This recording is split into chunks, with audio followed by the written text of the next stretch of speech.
Alright, so I know what everyone is thinking when you click on this video. Yes, what are you doing? It is way too early for this, but I know that most of you that clicked on this are Jet fans, and I know you understand that the season is already over, sitting at, 2-8? Now, it's over already. We're done. Let's just move on. Let's just look forward to the draft picks that we have, and let's just start speculating early, because that's all we have to look forward to now. That's it.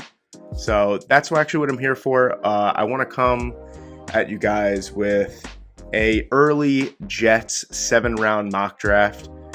This is kind of like a little bit of an experiment for me, honestly, because I've been mulling over some ideas for the draft season already. Yes, already, because when you're a fan of a team that is awful, this is what you do with your free time. You just speculate on who they're going to get.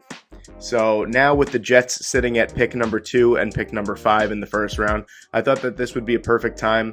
Now, just a full disclaimer before the picks that I have on this, I won't be in the actual video. It'll just be audio and me playing pictures and clips over the draft picks that I picked for the Jets. But I just want you guys to know that I made the first round picks, really all the picks, with the pre-Sunday draft order. So at the time, the Jets had number, I think it was 3 and 7, but I started doing the draft when they moved the Jets up to 2, but they didn't move the Seattle pick up yet. So just think of the number 7 overall pick as the number 5 overall pick, because I don't really think there's much difference. I didn't have to go back and I didn't have to change it, so I thought it was pretty good the way that it was.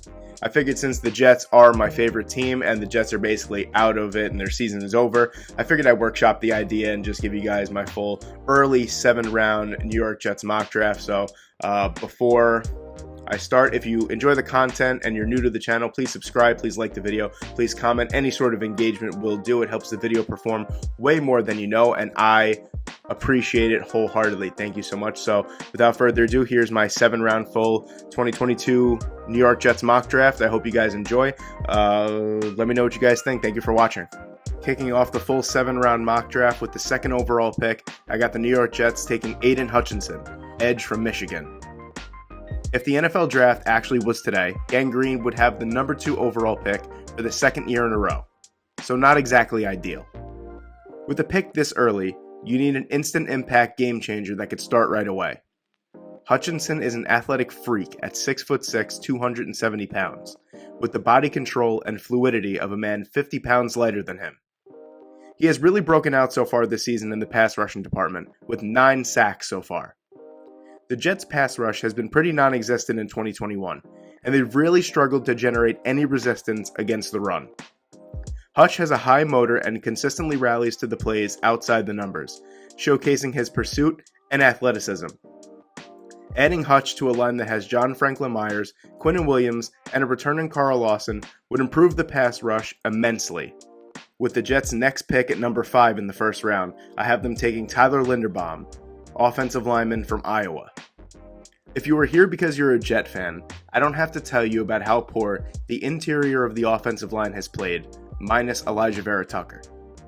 Tyler Linderbaum's low, condensed center of gravity gives him natural pad-level advantages that might make up for his lack of weight at just 290 pounds. Linderbaum would serve best in a run-heavy, wide-zone offensive style that would be able to take advantage of his freakish athletic ability, which is the type of offense I would like to run with a young quarterback like Zach Wilson. Number 5 might be a little high for a projected center, but it's a massive need for Gang Green. Priority number 1 should be to get more protection for Zach Wilson. Linderbaum's combine performance should cement him as a top 10 prospect with huge upside when it's all said and done. With the Jets' next pick at number 42 overall, I got them taking Jordan Battle, safety from Alabama. The safety position probably gives Jet fans PTSD at this point, but it's actually a massive hole in the defense. Marcus May is out for the season and almost certainly gone after this year. There are a few good free agent safeties I'd like to see the Jets target, but Joe Douglas has made it pretty clear in the past Washington, Jamal Adams, I'm the best in the nation, that he is completely unwilling to pay top dollar for the safety position. Jordan Battle is a polished Nick Saban product that is a savvy zone defender that knows when to retreat or be aggressive. Battle also shows a great ability to recognize and blow up plays, knocking receivers off their routes. He needs to learn how to finish plays a little bit better. His tackling could use some work, but with the right coaching, that's a problem that could easily be fixed. With the Jets' next pick at number 47, I have them taking Jameson Williams, wide receiver from Alabama. A name I've seen come up quite a bit as of late, Jameson Williams is a quick-footed, electric receiver that can attack moderate to deep zones of the defense, which is something the Jets lack badly. Williams has good size, but is slender at 6'2", 188 pounds. He is an outbreaking route specialist, but also has shown the ability to go across the middle of the field. Williams is also a playmaker on special teams, which will pop up on his tape. It's always a plus when a prospect is willing to play special teams. With Jamison Crowder and Keelan Cole set to be free agents after the season, the Jets are looking to strengthen their wide receiver room. A room consisting of Elijah Moore, Corey Davis, and Jameson Williams is a hell of a start. With the Jets' next pick at number 67, I have them taking Jeremy Ruckert, tight end from Ohio State. Isaiah Likely is the more favored option by some Jet fans, but Jeremy Ruckert is a fantastic prospect in his own right. A massive target in the middle of the field at 6'5", 250 pounds. Ruckert has excellent hands and a massive catch radius. His specialty is option routes and quick hitters, a perfect target for a young quarterback. Ruckert is also an eager and enthusiastic blocker, whether it be in pass protection or in the run game. The Jets' offense has lacked a real threat at tight end for years. Not only is Ruckert a great all-around tight end prospect, he is a real safety blanket and a great red zone target. With the Jets' next pick at 116, I have them taking Brian Asamoah, linebacker from Oklahoma. Asamoah is one of the most intelligent linebackers in all of college football. Asamoah also has a unique blend of instincts, athleticism, and read reaction ability. The Jets linebackers have been absolutely below average this year, consistently getting crossed up and letting up big plays. Asamoah is a constant communicator on the field, and he's often seen setting the defense and moving his teammates. His pursuit angles and his hit power are exceptional. He crashes the line with the type of intensity you need to make plays at the NFL level. Asamoah is great in zone coverage, and in man-to-man, he is able to run with tight ends and even keep up with some slot receivers. Asamoah could be this year's Jamin Davis. He could potentially fly up the draft boards. With the Jets' next pick, with the next pick at number 117, I have the Jets taking Sevyn Banks, cornerback from Ohio State. One thing I love about Joe Douglas is his ability to find secondary talent in the latter half of the draft. With Bryce Hall in 2020 and Michael Carter II this season, they both look like studs. Sevyn Banks has the potential to be the next in line for Joe Douglas and the Jets. He's a physical defender who showed ability to press and disrupt route releases, but he played more often in a half turn and took deep third assignments in zone coverage. He showed patience and a willingness to break the hands of the receiver when unable to get his eyes back to the football in coverage.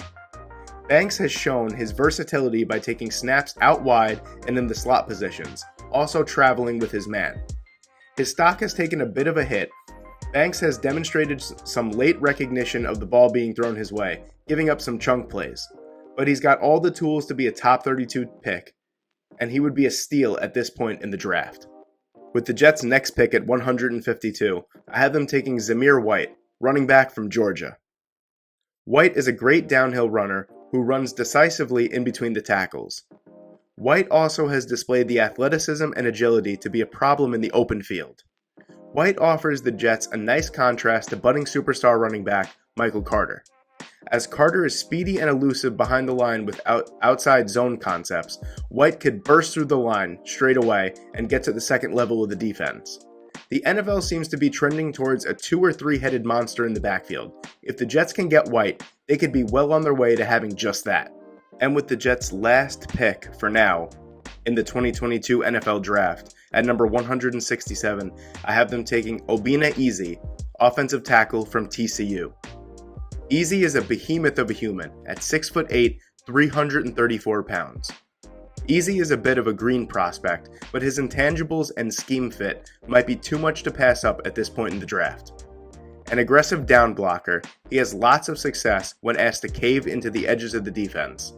Easy showed the most athleticism in his game as a run blocker, most notably on counter and inside zone blocking schemes, when utilized as a puller or when climbing up to the second level. He displays the agility necessary to thrive in those type of run schemes.